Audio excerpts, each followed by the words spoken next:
Olá, pessoal, eu me chamo Patrick e hoje eu iria apresentar juntamente com os meus dois colegas de turma, Francisco Serafim e Miguel Rodrigues, o estudo que a gente realizou sobre a viabilidade do uso de um sensor higrômetro de Arduino para a correção da dosagem de um traço de concreto. Antes de começar a apresentação, eu gostaria de agradecer à banca pela disponibilidade de tempo e pela leitura minuciosa do nosso artigo.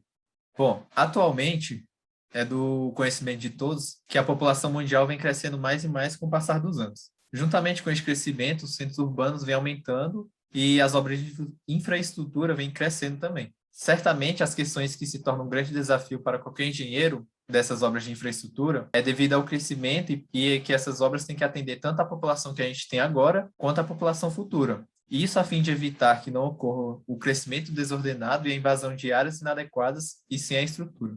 Independente do motivo do aumento dessas obras, certamente o setor da construção civil desempenha um papel importantíssimo para a sociedade. É devido ao grande desenvolvimento da população que cada vez mais se tem pensado na necessidade de implementar novas técnicas construtivas. Essa pressa na execução dos trabalhos fez com que a implementação de softwares e tecnologias mais modernas entrassem de vez dentro do setor. Para que se tenha uma certa noção do quanto o setor tem impacto em um contexto global, hoje se sabe que o concreto é o segundo material mais consumido do planeta. Estima-se que anualmente são 11 bilhões de toneladas. Pensando nas mais diversas utilizações e necessidades do material, além do elevado consumo, várias técnicas foram criadas para sua fabricação. Portanto, é fundamental compreender sua constituição sem os métodos de preparo.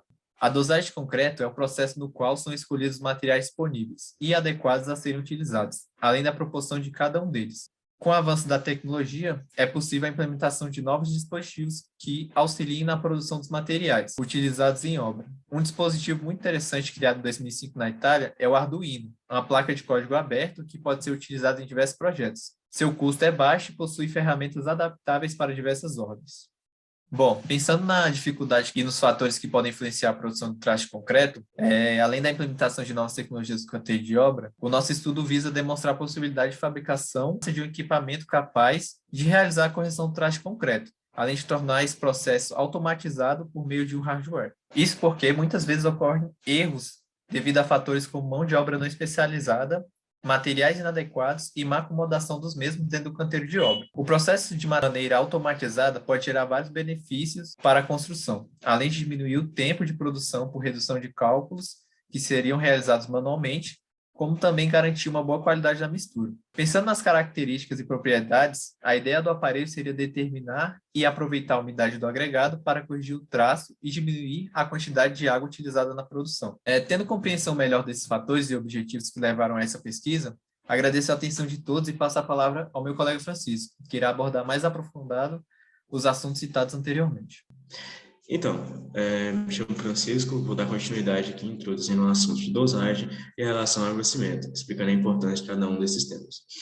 Por dosagem, a gente pode dizer que é basicamente o procedimento necessário para obter a melhor proporção entre os materiais que compõem o concreto. A dosagem ela também é conhecida por traço, que é um nome mais comum de ser dito no meio das obras. Essa proporção ideal pode ser expressa em massa ou em volume, sendo preferível e sempre mais rigorosa a proporção expressa em massa seca de materiais. Para atender às necessidades do projeto, deve-se realizar um estudo de dosagem visando obter a mistura ideal e mais econômica com os materiais disponíveis em cada situação. Porque a depender da região, algum tipo de agregado ou outro vai ser mais em conta, vai ser mais fácil de utilizar. Então é sempre bom fazer esse tipo de levantamento. E com relação à resistência, a compressão do concreto pode alterar de um agregado para o outro, em função da granulometria. Agregados com elevado teor de finos tendem a causar um maior índice de vazios no concreto. A trabalhabilidade do concreto, além do fator água-cimento, depende do formato característico dos grãos, que para se definir como agregado miúdo, deve atender às especificações de estar entre 4,8 mm e 0,075 mm. O formato dos grãos é a característica que mais afeta a trabalhabilidade do concreto, isso é claro, se for mantida as demais variáveis de um traço. Podemos dizer que a quantidade de água tem influência direta na resistência do concreto. Por isso que a relação água-cimento é tão importante ser conhecida e ser otimizada. Por exemplo, se um concreto ele tiver pouca água, fica muito difícil de trabalhar. Ele vai ficar um pouco mais seco. Então, ele não vai ficar tão plástico. Então, a gente não vai conseguir moldá-lo tão facilmente. Agora, se um concreto ele tiver com excesso de água, ele vai ficar muito fraco. E não só isso, o excesso de água ainda aumenta a retração do concreto depois de seco, que causará mais fissuras nele. O índice mínimo da relação água-cimento capaz de proporcionar a hidratação completa do concreto é de 0,42. Agora, essa relação água-cimento varia entre 0,4 e 0,7. Com isso, a gente pode dizer que o fator água-cimento é de uma importância imensurável para o nível de resistência do concreto e para a vida útil das edificações, sendo necessária a verificação da necessidade de um concreto mais resistente ou mais poroso. Só que isso é algo que tem que ser verificado logo no início do projeto, porque esses fatores também influenciam na relação água-cimento. A maior influência do fator água-cimento é na resistência que o concreto terá, pois quanto menor a quantidade de água, mais concentrado e mais forte será o concreto. Agora eu passo a vez para o Miguel, que dará continuidade. Olá, pessoal, eu sou o Miguel e eu vou estar dando continuidade na nossa apresentação aqui com os métodos de pesquisa, que são basicamente um método que a gente utilizou para chegar nos resultados que nós obtivemos. Para fazer a aferição da umidade, não é bem a umidade que a gente afere, eu vou explicar para vocês posteriormente. Nós utilizamos um sensor higrômetro, como vocês podem ver na primeira imagem, associado a uma placa Arduino Uno, que é basicamente a média, a mais encontrada ali no mercado. Nossa amostra de agregado foi uma areia sabrosa fina, e essa peneira nós utilizamos para fazer a separação dos pedregulhos, fazer a remoção deles do agregado. Tendo esses materiais em mãos, nós damos início à programação. Foi basicamente um algoritmo programado em C++, que é a linguagem padrão do Arduino. Nele, nós precisamos de uma função que associa o valor analógico à umidade da areia.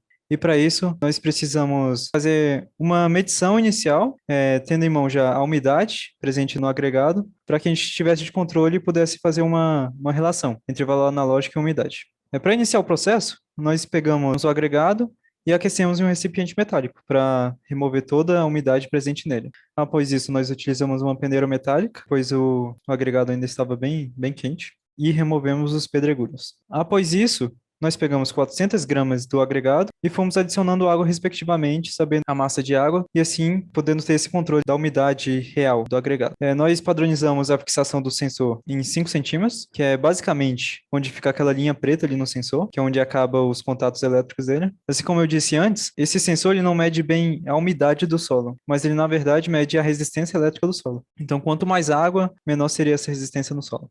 Após fazer as medições, nós colocamos os dados em uma tabela no Excel. E assim podemos gerar uma linha de tendência.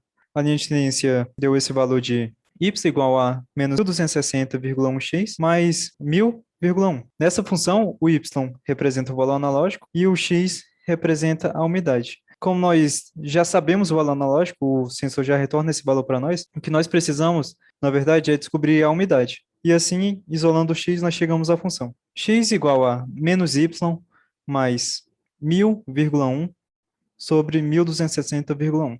Após a obtenção dessa função, nós introduzimos ela no algoritmo, assim o algoritmo poderia fazer a relação entre o valor analógico e a umidade real do solo. O fluxograma do processo como um todo se dá por meio da fixação da haste no agregado, que é o procedimento que eu já expliquei para vocês anteriormente.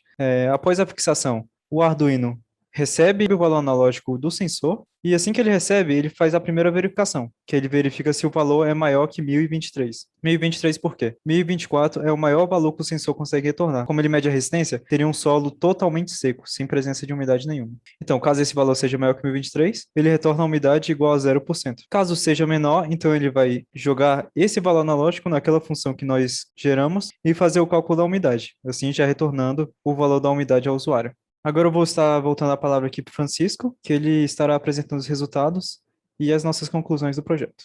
Então, dando continuidade, vamos falar um pouquinho dos resultados que obtivemos a partir desse artigo. Para a validação da função encontrada, foram realizadas 3 medições em 3 locais diferentes da amostra. Observou-se que havia uma diferença considerável em medições dentro da mesma amostra. As principais causas das diferenças de resultados em amostras abaixo de 15% de umidade são o adensamento e a posição da haste. Em amostras com teor de umidade entre 15% e 20%, foram as que tiveram uma melhor precisão dos dados. Acredita-se que possui relação com o número de vazio presente na amostra, tornando-a mais uniforme e homogênea. o que facilita para que a haste tenha maior precisão em seus resultados. Foi observado também que houve uma inconsistência em medições realizadas pelo sensor em amostras com mais de 20% de umidade, na qual se tornou inviável ter precisão de umidades em tal magnitude. Ao realizar todos os testes, notou-se que o sensor não foi capaz de fornecer valores com precisão satisfatória para determinar a umidade correspondente em cada uma das amostras elaboradas. Devido a isso, os valores do equipamento apresentaram uma grande distorção do valor real, tornando inviável a utilização do sensor higrômetro de Arduino no canteiro de obras, o qual era o principal objetivo desse artigo, no caso.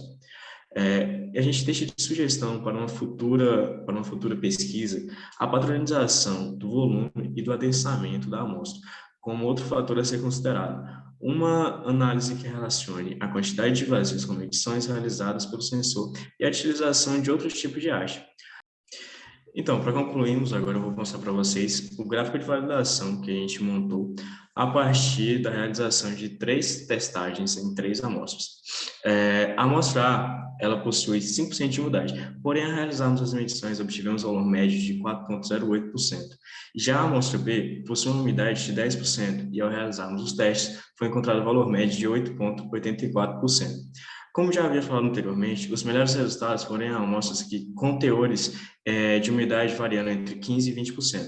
Sendo assim, a amostra C foi o que obteve o melhor resultado, tendo um valor médio de 14,24%. Visto isso, o sensor se tornou inviável para a utilização em obras, já que ele acaba apresentando uma grande distorção nos valores de umidade. Por fim, agradecemos a todos que nos prestigiaram e nos deram essa oportunidade de trabalho.